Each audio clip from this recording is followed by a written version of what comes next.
Hello, this is Robotnik, and this is a match I had with Patrick this morning.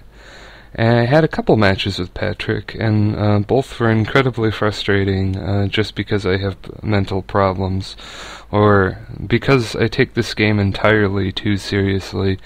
And I'm kind of like a attorney fag, and I'm really concerned about tierings and stuff, so the first match, I had an RU team, and he had a Jellicent, and his Jellicent, butt raped me. And that was the first match, and this is the other match that we had, and we agreed on an RU, strictly RU tier, and lead with Barfy, and Barfy's doing a good job. He switches, which allows me to Toxic Spikes twice, which is going to be really, really important. Uses Brave Bird, but Steelix can take those pretty much all day. Steelix is a really great counter for this bird thing.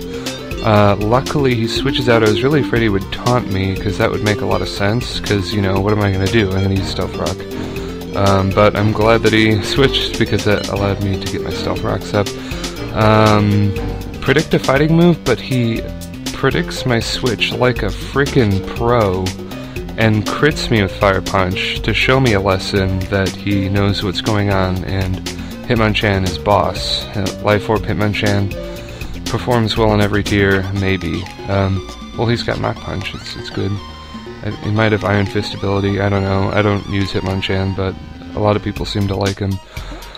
I'm gonna stall him out because I'm a bastard. Gonna Nightshade, kill him. Probably should use Recover, but it's okay. I have Priority Recover, it's fine. Goes into Totem, his Stealth Rocker. I predict the Stealth Rock and use Taunt, and that prevents him from using Stealth Rock, which is incredibly important because I have a Focus Sash Pokemon who is at full HP. Use Rapid Spin, perhaps predicting a switch.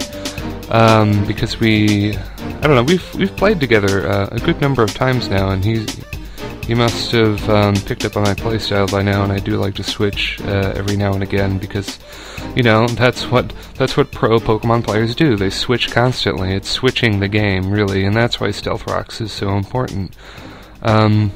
Use Earth Power, and I live with 5, and he was like, really? And I was like, really? I was really glad, because I didn't think I would survive, actually. But I had Priority Recover, so that's all good in the hood, and I get some healthy, wealthy back, and I'm gonna stall his Totem to death like a little jerk. And I'm gonna make sure he cannot set up Stealth Rocks, because that kinda hurts my team a little bit. Just, it only really hurts Garbodor, but this whole team is centered around entry hazards, which is incredibly important.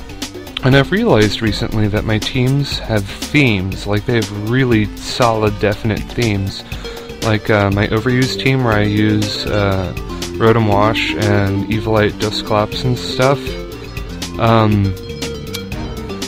There is a burn theme, my theme with that team, and I hope nobody gets wise of this, because I'll probably lose a lot, but my whole strategy for that team is to burn people, and then switch into an attack while they're burned, and get a free turn of setup, either Bulk Up or Sword Dance, and it works really well, actually, unless there's a perma weather like rain or sun. I usually get totally destroyed. But if it's like a normal OU team, I can usually work around it. Anyway, I'm not doing a good job at narrating what's happening right now. I've had a cup of coffee, so my voice is a little bit faster than normal. He predicts my switch again. Patrick is playing really well in this match. There's no about doubt it. Patrick is just playing really well. He predicts my switch, and he predicts my switch into Emboar, and pops my air balloon with an attack that is an Earthquake. That's just really good job. That's the second time this match that he's pretty much out-predicted me. I make a really poor play and leave Blue Ball in, and I use Flamethrower, which is really, really dumb. I thought it would do more damage, but that allows him to Rapid Spin, which means all my entry hazards are gone, which this whole team is based around entry hazards. Brings in his resident bulky water tyrant, and he surfs, and I'm like, hey, that's cool, I'll just rock slide again. But critical hit. Get hexed pretty bad this match, actually. And I take it really personally because, again, I take this game entirely too seriously. And there's a giant ball of glare there, the thing. I can take a surf amazingly well because I'm a careful max special D gold member, designed by Mike. Probably ripped it from Smogon, but I don't care. It works really well. And yeah, he can take surfs, which is incredible. I didn't think he could take two at all. I take a Brave Bird because I'm Steelix, even though I have like 0 HP. And I effectively kill Mandibuzz by roaring it out. I think that would have killed, not really sure. I'd have to examine the HP closely, but at a glance I think that's a Stealth Rock kill. And here is when I make a fatal error. Fatal error. And I blame myself incessantly for this. After the match, we were talking, and I was basically, like, kind of being a douche about it. I was like, I could have won, but the fact of the matter is, Patrick played really well. He was at very low HP. I could have very well gone into, Embor and just wild charged, and that's 100% accuracy. That would have killed no problem, and then the game would have been over. But I wanted the match to be closer, and I knew that I could hammer arm him later if I needed to. But as you see there, the hammer arm missed.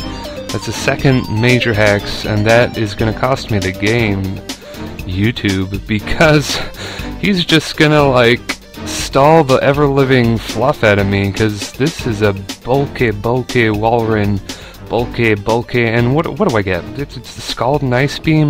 What am I gonna do, burn you? I already know this thing is rest. It's gonna rest right now. It's a really weird Walrein. It's like 3 attacks and rest, which is really random. If he had that bell attack. Heal Bell. If you had a Heal Bell Pokemon, that'd be good. But that's the match, YouTube.